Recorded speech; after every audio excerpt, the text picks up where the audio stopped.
नमस्ते दोस्तों, आप सभी लोगों का हमारी इस YouTube चैनल पे स्वागत है। मेरा नाम है रेहान जुनेजा।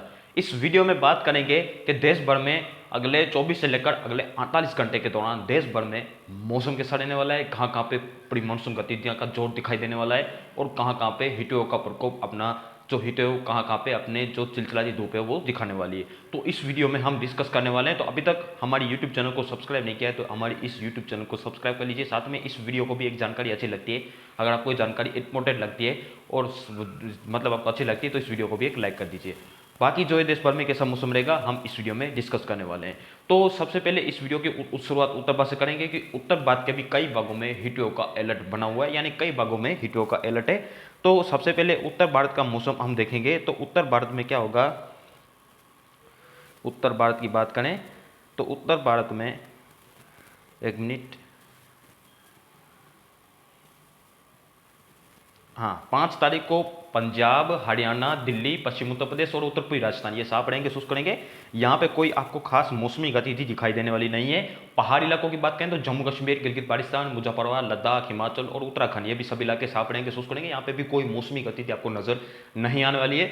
मौसम लगभग आपका ड्राई, शुष्क और साफ ही रहने की संभावना नजर आने वाली, क्योंकि कोई भी वेस्टर्न डिस्टर्बेंस नहीं, तो पहाड़ी इलाकों में भी कोई खास एक्टिविटीज होने की संभावना नहीं है। केवल बादल ही आने की संभावना है, लेकिन खास उम्मीद आपको वहां पे नजर नहीं आने वाली है। उसी तरीके से उत्तर भारत में टेम्परेचर की बात करें तो टेम्परेचर जो है 35 डिग्री से लेकर 36 डिग्री का, यानी कि 34, 35, 36 डिग्री के आसपास टेम्परेचर कई इलाकों में रहने की संभावना नजर आने वाली है। उसी तरीके से मध्य भारत में बात करें तो मध्य भारत में 35 डिग्री से लेकर 41 डिग्री के आसपास कई इलाकों में टेम्परेचर रहेंगे और उसके बाद 6 तारीख से 42 यानी कि 43 भी पार हो सकता है, 44, 45 के आसपास भी कई इलाकों में पहुंचने की संभावना हमें नजर आने वाली। तो पहले हम 5 तारीख की बात करेंगे और 5 तारीख को राजस्थान सहित गुजरात, मध्य प्रदेश के ज़्यादा इलाके साफ रहेंगे। दक्षिणी गुजरात वगैरह में बादल बादल आने की संभावना है। सौराष्ट्र और दक्षिणी गुजरात में केवल हल्के फुल्के बादल आ सकते हैं, ऐसी संभावना फिलहाल हमें संपूर्ण नजर आने वाली है। बाकी इलाकों का मौसम जो है ड्राई, उसको साफ रहने की संभावना गुजरात में नजर आने वाली है। सौराष्ट्र के दक्षिण भागों में अमरेली, भावनगर के आसपास कई हल्के फुल्के क्लाउड्स आ सकते हैं और हो सकता है कि एक दो जगह एक्टिविटीज दे जाए, ऐसी संभावना फिलहाल हमें संपूर्ण नजर आने वाली है।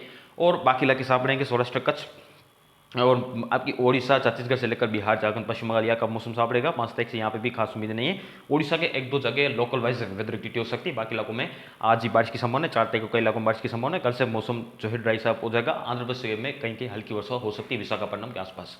सिक्किम और उत्तर प्रदेश में देखेंगे तो इन सभी इलाकों में ऊंचे पहाड़ पर स्नोफॉल हो सकता है। असम, मेघालय, नागालैंड में भी बादल जरूर से पहुंचने की संभावना है। मणिपुर, मिजोरम, त्रिपुरा में भी बादल आ सकते हैं और हल्की फुल्की बारिश होने की संभावना नजर आने वाली है। ऐसी संभावना फिलहाल हमें संभव नजर आने वाली है। उसी तरीके से पश्चिमी तट पे मुंबई से लेकर गोवा के बीच में जो है खास उम्मीद नहीं, लेकिन गोवा के नीचे हल्की वर्षा हो सकती है। और सबसे बड़ी बात रही कोस्टल कर्नाटका, केरला की, तो यहाँ पे भारत के पश्चिमी तट पे सबसे ज्यादा वेदर खराब हो सकते हैं, यानी कि कोस्टल कर्नाटका, आंतरिक कर्नाटका, केरल कई भागों में यानी कई हिस्सों में तेज यानी कि अच्छी खासी बारिश देखने को मिल सकती है। तो यहाँ पे कुछ ना कुछ गर्मी से राहत मिल सकती है, यानी कि अच्छी खासी प्री मानसून गतिविधि हो सकती है, यानी कि कुछ इलाकों में भारी वर्षा भी होने की संभावना नजर आ रही है, जो कि ये इलाके कोस्टल कर्नाटका, आंतरिक कर्नाटका और केरला के हो सकते हैं। तमिलनाडु की बात करें तो तमिलनाडु में भी हल्की हो सकती है। आंध्र प्रदेश कोस्टल एरिया में विशाखापट्टनम वगैरह में भी हल्की तो कहीं की मध्यम बारिश हो सकती है, यानी कि दोपहर के बाद क्लाउड बनेंगे और हल्की तो कहीं की मध्यम दर्जे की बारिश यहाँ पे होने की संभावना नजर है। लेकिन दक्षिण भारत के कई भागों में मौसमी गतिविधि होने की संभावना हमें नजर आने वाली है। और बाकी इलाके जो है पूर्वी उत्तर प्रदेश, बिहार, झारखंड, पश्चिम बंगाल में 5 तारीख को संभावना नहीं है। हीट वेव का राउंड यहाँ पे जारी रहता है। 40 डिग्री के आसपास कई इलाकों में टेम्परेचर यहाँ पे रह सकते हैं, 39 के आसपास या 40 डिग्री के आसपास। पश्चिम बंगाल में भी हीट वेव का राउंड जारी रह सकता है। कलकत्ता वगैरह में गर्मी का धूप का एहसास हो सकता है, यानी कि दिन में काफी ज्यादा धूप का एहसास होने की संभावना भी हमें नजर आने वाली है। तो इस तरीके से 5 तारीख को देश भर में मौसम रहने की संभावना इस तरह से नजर आने वाली है। अब हम बात करते हैं 6 अप्रैल की। तो 6 अप्रैल को देखेंगे तो 6 अप्रैल को क्या होगा कि वेस्टर्न डिस्टर्बेंस एक ऊपर से पसार होता हुआ हमें नजर आ रहा है।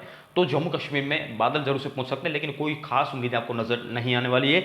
और हिमाचल से लेकर उत्तराखंड के बीच में भी 6 तारीख को संभावना नहीं है। पंजाब, हरियाणा, दिल्ली, पश्चिम उत्तर प्रदेश में मौसम बदल सकता है, बादल आ सकते हैं। पंजाब, हरियाणा और उत्तर पूर्वी राजस्थान में क्लाउड्स आ सकते हैं, यानी कि ऊंचाई वाले बादल आ सकते हैं।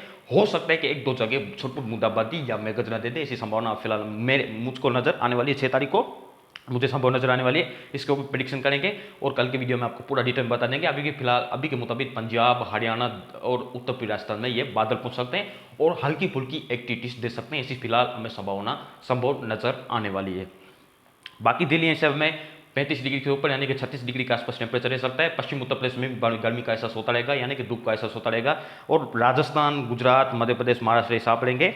लेकिन महाराष्ट्र के जो नासिक वगैरह में बादल पहुंच सकते हैं, महाराष्ट्र के गुजरात सटी इलाके और दक्षिण गुजरात में बादल आ सकते हैं, बाकी इलाके साफ रहेंगे। टेम्परेचर जो है 43 के आसपास गुजरात के कई भागों में रहेंगे और राजस्थान में भी 41-42 से लेकर 44 के आसपास, यानी कि एक दो जगह 45 डिग्री भी पहुंच सकता है। ऐसी संभावना फिलहाल हमें संभव नजर आने वाली है। और बाकी इलाके जो है सौराष्ट्र कच्छ के बाकी इलाके गुजरात में ये साफ रहेंगे। पश्चिमी तट पे मुंबई से लेकर गोवा के बीच में खास उम्मीदें नहीं है। गोवा के नीचे बारिश हो सकती है। कोस्टल कर्नाटक, आंतरिक कर्नाटक, केरला में हल्की से मध्यम तो कुछ जगह तेज यानी कि भारी वर्षा भी कुछ इलाकों में होने की संभावना हमें नजर आने वाली है। तमिलनाडु और आंध्र प्रदेश में बादल आ सकते हैं और हल्की छोटपुर बूंदाबांदी या मेघगर्जन दे सकते हैं। ऐसी संभावना फिलहाल हमें संभव नजर आने वाली है। ओडिशा के कोस्टल एरियाज में भुवनेश्वर से आसपास के इलाकों में यहाँ पे भी बादल जरूर से 6 तारीख को पहुंचने की संभावना है, लेकिन एक्टिविटीज होने की संभावना अब फिलहाल हमें कम संभव नजर आने वाली है। ओडिशा के अंदरूनी भागों में संभावना नहीं है। पूर्वी उत्तर प्रदेश, बिहार, झारखंड, पश्चिम बंगाल में भी बादल जरूर से आ सकते हैं, लेकिन खास एक्टिविटीज नहीं होगी। हीट वेव का प्रकोप जारी रह सकता है। टेम्परेचर की बात करें तो टेम्परेचर इन सभी इलाकों में यानी कि टेम्परेचर यहाँ पे 35 से लेकर 40 डिग्री के आसपास कई इलाकों में रहने की संभावना नजर आ रही है। झारखंड के धनबाद वगैरह में 40 डिग्री फिर से पहुंचने की संभावना है। तो यहाँ पे हीट वेव का प्रकोप है और कुछ हद तक जारी रहने की संभावना हमें नजर आने वाली है। इस तरीके से यहाँ पे पूरी बात में होगा। पूर्वी उत्तर प्रदेश, बिहार, झारखंड, पश्चिम बंगाल, ओडिशा और छत्तीसगढ़ के अंदरूनी भाग यानी कि 35 से लेकर 40 डिग्री के आसपास पूरी बात में टेम्परेचर रहेंगे। तो पूरी बात में हीट वेव का प्रकोप रहेगा, मध्य भारत में हीट वेव रहेगी और उत्तर भारत में हीट वेव रहेगा, यानी कि आधे से ज्यादा हिंदुस्तान में हीट वेव का प्रकोप रहेगा। और दक्षिण भारत के कई भागों में अच्छी वर्षा होने की संभावना है, तेज वर्षा होने की संभावना कई इलाकों में हमें संभव नजर आने वाली है। इस तरीके से यहाँ पे दक्षिण भारत में हो सकता है, कई इलाकों में कोस्टल कर्नाटक स्थित आंतरिक कर्नाटका में और केरल में कई इलाकों में अच्छी खासी वर्षा होने की संभावना है, जैसे कि यहाँ पे कई इलाकों में कुछ इलाकों में गर्मी से निजात भी मिल सकती है, यानी भारत के आधे से ज्यादा हिंदुस्तान में हीट वेव का प्रकोप रहेगा और कुछ इलाकों में प्री मानसून गतिविधियां अपने चरण पर हो सकती है, यानी कि अब अप्रैल आ चुका है तो प्री मानसून गतिविधियां और जोर पकड़ सकती है। मई में आपको सबको पता है कि मार्च, अप्रैल, मई में जो भी बारिश होती है भारत में वो प्री मानसून में गिनती होती है। और जब जून आता है यानी कि जून का पहला ही जून 1 जून को भले वहां पे मानसून ऑनसेट नहीं कर दिया, बात मौसम भंग नहीं हुआ ऑनसेट, फिर भी 1 जून से लेकर 30 सितंबर के बीच में जो भी देश भर में बारिश होती है वो मानसून में गिनती होती है, चाहे वो वहां पे मानसून पहुंचे या फिर ना पहुंचे। इस तरह से देखें तो इस तरह से होता है, यानी कि पहले के हिसाब से देखें तो 1 जून से लेकर 30 सितंबर के बीच में कोई भी देश कोने कोने में, जम्मू कश्मीर से लेकर कन्याकुमारी के बीच में, चाहे वो मानसून पहुंचा या नहीं पहुंचा, ये यहाँ बारिश होगी 1 जून से लेकर 30 सितंबर के बीच में, तो ये मानसून में गिनती होगी। 1 मार्च से लेकर 31 मई के बीच में जो भी बारिश होगी वो प्री मानसून में गिनती होगी।